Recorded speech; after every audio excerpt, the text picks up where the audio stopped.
السلام علیکم، میں ہوں آرزو انصاری۔ امید کرتی ہوں آپ سبھی خیریت سے ہوں گے۔ اللہ آپ لوگوں کو ایسے ہی خوش رکھے۔ جیسے یہ حضرت عمر رضی اللہ تعالی عنہ پر حملہ کیا گیا، حضرت عمر رضی اللہ تعالی عنہ زمین پر گر گئے اور ان پر حملہ کرنے والا فیروز مسجد سے بھاگنے لگا، لیکن جیسے ہی مسلمانوں نے اسے پکڑ لیا، فیروز نے اسی خنجر سے اپنا گلا کاٹ دیا۔ اس کے بعد مسلمان حضرت عمر رضی اللہ تعالی عنہ کو اٹھا کر ان کے گھر لے کر آئے، لیکن گھر پہنچتے ہی جب انہیں کھجور کا پانی اور دودھ پلایا گیا تو وہ ان کے معدے یعنی کہ پیٹ میں جانے کے بجائے ان کے زخموں سے باہر آنے لگا۔ یہ دیکھ کر حضرت عمر رضی اللہ تعالی عنہ کے ڈاکٹر نے انہیں کہا کہ یا امیر المومنین، اللہ کو یاد کیجیے، کیونکہ اب آپ کا زندہ رہنا امپاسبل ہے، یعنی کہ اب آپ کی موت ہونے والی ہے۔ اب جب حضرت عمر رضی اللہ تعالی عنہ نے اپنی موت کی خبر سنی تو وہ اس سوچ میں پڑ گئے کہ مسلمانوں کی اس خلافت جو دنیا کی سب سے بڑی سپر پاور تھی، اس کا نیا خلیفہ کون ہوگا۔ تو اب حضرت عمر رضی اللہ تعالی عنہ نے ان کے منسٹر، جنرلز اور بڑے بڑے صحابہ ان سے آ کر ملنے لگے اور سب مل کر حضرت عمر رضی اللہ تعالی عنہ کو اسلام کے تیسرے خلیفہ کے بارے میں اپنی رائے دینے لگے۔ تو سب سے پہلے ایک آدمی نے حضرت عمر رضی اللہ تعالی عنہ کو اپنی رائے دی، یا امیر المومنین، آپ دنیا کے اتنے بڑے خلیفہ ہیں اور دنیا کا رواج یہ ہے کہ ہر بڑے بادشاہ کے بعد اسی کا بیٹا بادشاہ بنتا ہے، تو اب آپ بھی اپنے بعد اپنے بیٹے عبداللہ بن عمر کو مسلمانوں کا نیا خلیفہ بنائیے۔ یہ سن کر حضرت عمر رضی اللہ تعالی عنہ نے اسے دیکھا اور کہا، اللہ تمہیں تباہ کرے، افسوس ہے تمہاری اس سوچ پر۔ میں نے اپنی پوری زندگی میں کبھی بھی یہ نہیں چاہا کہ مسلمانوں کی خلافت میرے خاندان کو ملے، کیونکہ حضرت عمر رضی اللہ تعالی عنہ یہ نہیں چاہتے تھے کہ مسلمانوں کی خلافت بھی رومن اور پرشین امپائر کے بادشاہوں کی طرح ہو، صرف ایک خاندان کے کنٹرول میں رہے۔ اب جب حضرت عمر رضی اللہ تعالی عنہ نے سب کے سامنے اپنے بیٹے کو خلافت سے دور کر دیا تھا تو مدینہ کے سارے لوگ اس آرڈر کو ماننے لگے، اور مدینہ کے سارے لوگ حیران بھی تھے کہ آخر حضرت عمر رضی اللہ تعالی عنہ کس کو خلیفہ نامینیٹ کریں گے۔ فائنلی حضرت عمر رضی اللہ تعالی عنہ نے اپنے بیٹے کو اپنے پاس بلایا اور اسے کہا، لکھو، میں اپنے بعد صرف 6 لوگوں کو مسلمانوں کا خلیفہ بننے کے قابل سمجھتا ہوں۔ یہ 6 صحابہ کوئی عام لوگ نہیں تھے، بلکہ ان سب کا تعلق ان 10 لوگوں میں سے ایک تھا جن میں رسول اللہ صلی اللہ تعالی علیہ وآلہ وسلم اپنی زندگی میں جنت کی خوشخبری سنایا کرتے تھے، جنہیں عشرہ مباشرہ یعنی کہ 10 بلیس صحابہ کہا جاتا ہے۔ لیکن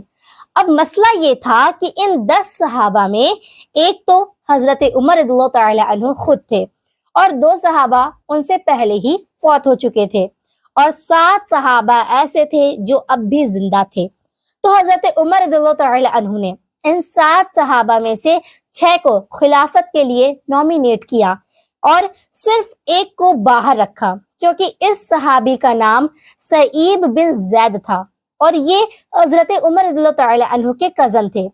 اور انہی کے قبیلے سے تھے۔ مطلب حضرت عمر رضی اللہ تعالی عنہ یہ نہیں چاہتے تھے کہ خلافت کسی ایک خاندان کے کنٹرول میں آئے، چاہے وہ خاندان ان کا اپنا ہی کیوں نہ ہو۔ ساتھ ہی حضرت عمر رضی اللہ تعالی عنہ نے یہ آرڈر بھی دیا کہ میرے بیٹے عبداللہ بن عمر کو بھی خلافت کے اس فیصلے میں شامل کیا جائے، لیکن اسے مسلمانوں کا خلیفہ بننے کی ہرگز اجازت نہیں ہے۔ حضرت عمر رضی اللہ تعالی عنہ نے وفات سے پہلے مسلمانوں کو کلیئر آرڈر دے دیا تھا کہ مجھے دفنانے کے فوراً بعد ان 6 صحابہ کو مدینہ کے ایک گھر میں بند کر دیا جائے تاکہ یہ خلیفہ کا فیصلہ کر سکیں، جس کے بعد ان کے پاس صرف 3 دن کا ٹائم ہوگا۔ یہ لوگ آپس میں ڈیسائیڈ کر کے کسی ایک کو مسلمانوں کا تیسرا خلیفہ بنائیں گے، اور ساتھ ہی 50 لوگوں کو تلواروں کے ساتھ اس گھر کے باہر ان کی حفاظت کے لیے کھڑا کیا جائے۔ ایسا حضرت عمر رضی اللہ تعالی عنہ نے اس لیے بھی کیا کہ ان 6 لوگوں میں سے کوئی بھی خلیفہ کے اس الیکشن میں ڈفرینس نہ کر سکے تاکہ وہ ان کے ذہنوں میں ادھر ادھر کی باتیں نہ ڈال سکے اور خود اپنی مرضی سے فیصلہ کریں۔ اور پھر حضرت عمر رضی اللہ تعالی عنہ نے اپنا آخری حکم دیا کہ جب یہ 6 صحابہ کسی ایک کو خلیفہ بنا دیں اس کے بعد ہر آدمی کو یہ فیصلہ ماننا پڑے گا اور جو نہ مانے اس کا سر کاٹ دیا جائے گا۔ آگے کا واقعہ سنانے سے پہلے میں آپ سبھی لوگوں سے گزارش کرتی ہوں، اگر آپ ہمارے چینل دینی جانکاری پر نئے ہیں اور میری ویڈیو کو پہلی بار دیکھ رہے ہیں تو میں آپ سبھی لوگوں سے گزارش کرتی ہوں ہمارے چینل دینی جانکاری کو سبسکرائب کریں اور ساتھ میں بیل آئیکن کو پریس کر دیں تاکہ آپ لوگوں کو ڈیلی اسی طرح کی ویڈیو دیکھنے کو ملے، اور آپ لوگ ساتھ میں ایک پیارا سا کامنٹ بھی ضرور کریے گا۔ تو چلیے آگے کا واقعہ سناتی ہوں۔ اس طرح حضرت عمر رضی اللہ تعالی عنہ نے مسلمانوں کی تاریخ کے پہلے الیکشن کا سسٹم بنایا، اور صرف مسلمانوں کے نہیں بلکہ یہ دنیا کے سب سے پہلے الیکشن میں سے ایک تھا۔ تو اب یہ سب کرنے کے بعد حضرت عمر رضی اللہ تعالی عنہ نے آنے والے نئے خلیفہ کو اپنی آخری ایڈوائس دی، اے مسلمانوں کے نئے خلیفہ، ہمیشہ اللہ سے ڈرتے رہنا، مظاہرین اور انصار کا خاص خیال رکھنا، تمہاری خلافت میں رہنے والے نان مسلم کی ایسے حفاظت کرنا جیسے تم اپنے مسلمان بھائیوں کی حفاظت کرتے ہو۔ یاد رکھنا کبھی بھی اپنے خاندان کے لوگوں کو مسلمانوں کی گردن پر سوار مت کرنا۔ جیسے ہی حضرت عمر رضی اللہ تعالی عنہ کو دفنایا گیا، یہ 6 صحابہ مدینہ کے گھر میں جمع ہوئے اور حضرت عمر رضی اللہ تعالی عنہ کے آرڈر کے اکارڈنگ اسلام کے تیسرے خلیفہ کا فیصلہ کرنے لگے۔ اب اگر ان 6 صحابہ کی لائف کو غور سے دیکھا جائے تو ان میں سے 3 صحابہ ایسے تھے جو حضرت عمر رضی اللہ تعالی عنہ کے دور میں فوجی جنرلز تھے اور باقی 3 سویلینز تھے۔ تو جیسے ہی ووٹنگ شروع ہوئی، ان 3 فوجی صحابہ نے اپنے اپنے آپ کو سیلنڈر کر دیا، یعنی کہ ان صحابہ نے خلافت کی ریس سے اپنے آپ کو باہر کر دیا اور اپنا ووٹ باقی 3 سویلین صحابہ کو دے دیا، جس میں سب سے پہلے حضرت جبیر رضی اللہ تعالی عنہ نے اپنا ووٹ حضرت علی رضی اللہ تعالی عنہ کو دیا، حضرت ابو طلحہ رضی اللہ تعالی عنہ نے اپنا ووٹ حضرت عثمان رضی اللہ تعالی عنہ کو دیا، اور حضرت سعد بن ابی وقاص رضی اللہ تعالی عنہ نے اپنا ووٹ عبد الرحمن بن عوف رضی اللہ تعالی عنہ کو دیا۔ تو اب خلافت کے لیے صرف 3 نام باقی رہے، عبد الرحمن، عثمان اور حضرت علی رضی اللہ تعالی عنہ۔ تو یہ دیکھ کر عبد الرحمن بن عوف نے کہا کہ دیکھو، میں بھی مسلمانوں کی اس امپائر کا خلیفہ نہیں بننا چاہتا، جس کے بعد آف کورس خلافت کے لیے صرف 2 نام باقی رہے، عثمان اور علی۔ اس وقت حضرت عثمان رضی اللہ تعالی عنہ کی ایج آلموسٹ 70 سال تھی، جس کے مقابلے میں حضرت علی رضی اللہ تعالی عنہ 45 سال کے تھے۔ مطلب حضرت عثمان رضی اللہ تعالی عنہ حضرت علی رضی اللہ تعالی عنہ سے 25 سال بڑے تھے، اور ان دونوں میں مسلمانوں کا خلیفہ کون ہوگا یہ فیصلہ حضرت عبد الرحمن بن عوف رضی اللہ تعالی عنہ کو کرنا تھا، کیونکہ انہوں نے ابھی تک اپنا ووٹ کسی کو نہیں دیا تھا۔ اب جب مسلمانوں کا نیا خلیفہ چوز کرنے کی ساری طاقت عبد الرحمن بن عوف رضی اللہ تعالی عنہ کے ہاتھ میں تھی، جو ایک بہت بڑی ذمہ داری تھی، تو اب اس کا فیصلہ کرنے سے پہلے عبد الرحمن بن عوف رضی اللہ تعالی عنہ مدینہ کے بڑے بڑے صحابہ کے پاس گئے اور ان سے ان کی رائے لی، جس کے بعد مسلمانوں کی فوج کے کمانڈرز کے پاس گئے، ان سے بھی رائے لی، اور خلیفہ کے اس ڈیسیژن میں عبد الرحمن بن عوف رضی اللہ تعالی عنہ نے مدینہ کے عورتوں سے بھی مشورہ لیا۔ اسی طرح عبد الرحمن بن عوف رضی اللہ تعالی عنہ مدینہ کے یوتھ اور غلاموں کے پاس بھی گئے، اور اسلام کا نیا خلیفہ کس کو ہونا چاہیے۔ تو اب ان سب لوگوں سے ملنے کے بعد عبد الرحمن بن عوف رضی اللہ تعالی عنہ کو یہ بات کنفرم ہو چکی تھی، عبد الرحمن بن عوف رضی اللہ تعالی عنہ کو یہ بات اچھے سے کنفرم ہو چکی تھی کہ پورے عرب میں حضرت عثمان رضی اللہ تعالی عنہ اور علی رضی اللہ تعالی عنہ سے زیادہ کوئی بھی خلافت کا حقدار نہیں ہے۔ لیکن ان سب لوگوں سے بات کرنے کے بعد عبد الرحمن بن عوف رضی اللہ تعالی عنہ نے نوٹس کیا کہ عرب کی عوام میں حضرت عثمان رضی اللہ تعالی عنہ کی پاپولیرٹی حضرت علی رضی اللہ تعالی عنہ سے تھوڑا سا زیادہ ہے، اور ایسا اس لیے تھا کیونکہ حضرت عثمان رضی اللہ تعالی عنہ ایک صحابی ہونے کے ساتھ ساتھ اس خلافت کے سب سے امیر آدمی تھے، اور مسلمانوں کی اس پوری خلافت میں اپنی سخاوت کی وجہ سے یہ مشہور تھے، جس کی وجہ سے عرب کے عام لوگ حضرت عثمان رضی اللہ تعالی عنہ کو بہت پسند کیا کرتے تھے۔